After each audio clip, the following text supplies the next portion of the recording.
Huyu, Madriaga. Sinungaling ka, Madriaga. Naku, hindi ko mabuo yung pangalan nito. At ang lahat ng gustong marinig at pakinabangan ng mga kasinungalingan mo ay may naghihintay na kwarto sa impyerno. Ako, bilang senador at kapatid ni Bonget, 10 ng mga tunay na nakakaalam ng pangyayari ay may moral na pananagutan na pabulaan at itama ang nakakasukang kasinungalingan ni Madriaga. Inuulit ko, sinungaling ka, Madriaga, at hindi ako papayag na gamitin mo at ng mga kasamahan mo ang oras, ang espasyo, ang dignidad ng kahit na anong opisina o sangay ng gobyerno. Isasalaysay ko ang mga pangyayari noong 2021, ang tunay na pagbuo ng UNITEAM. Maraming nagtatanong, maraming naghahaka-haka, higit sa lahat, may nagsisinungaling diyan sa Kongreso. So unang-una, no such thing as yung mga term, ano ba yan? Paghahati ng term, ano ba yun? Sinabi na meron daw alyansa and magte-term sharing. Nako, talaga naman kasinungalingan yan. Okay, na next slide na tayo.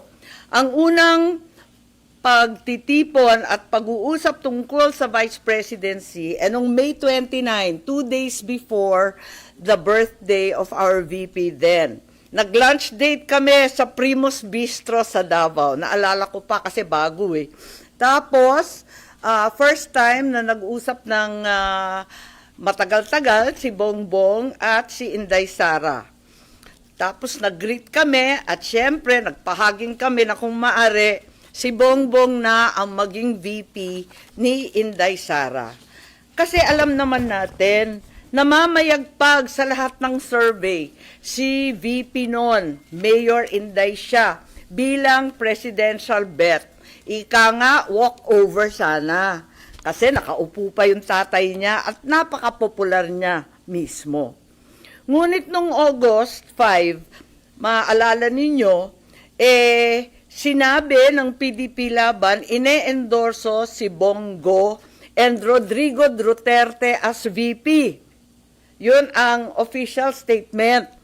Pero ang walang hiyang Madriaga na yan, ang sabi a few months before November 21, nakumbinsi ni Bongbong si PRRD na si Inday ang maging VP sa kanya. Hindi ko talaga maintindihan ang pinagsasabi niyan. Maliwanag na ang PDP may sariling lakad, may sariling mga kandidato, hinding-hindi si Bongbong. Going back lang doon kay PRRD, paano nyo na pahupa yung, di ba nakita naman natin na may galit pa rin si Presidente even before, during that time. Paano na pahupa yung galit ni dating Pangulong Duterte at pumayag din eventually doon sa UNITEAM? Nakisuyo kami sa mga kaibigan niya, pati kay Senator Bongo, pati kay sa kanyang ES. Nakisuyo rin kami kay Pastor Kibuloy na awatin na lamang kasi katandem na ng anak niya, kawawa naman. Pumayag naman si Presidente Duterte. Pero wala na siyang magawa by then, wala na mga kasunduan, term sharing na kalokohan. Tapos ni.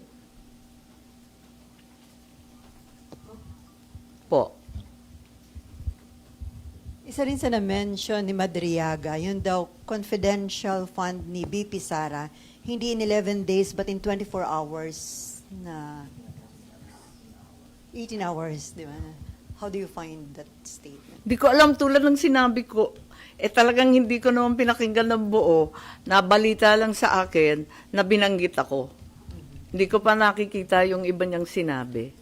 So wala kayong prejudgment sa kanyang credibility, doon lang doon lang talaga, doon sa tungkol sa akin. Kasi klarong-klaro talaga sa akin. Ang liwa-liwanag, ano?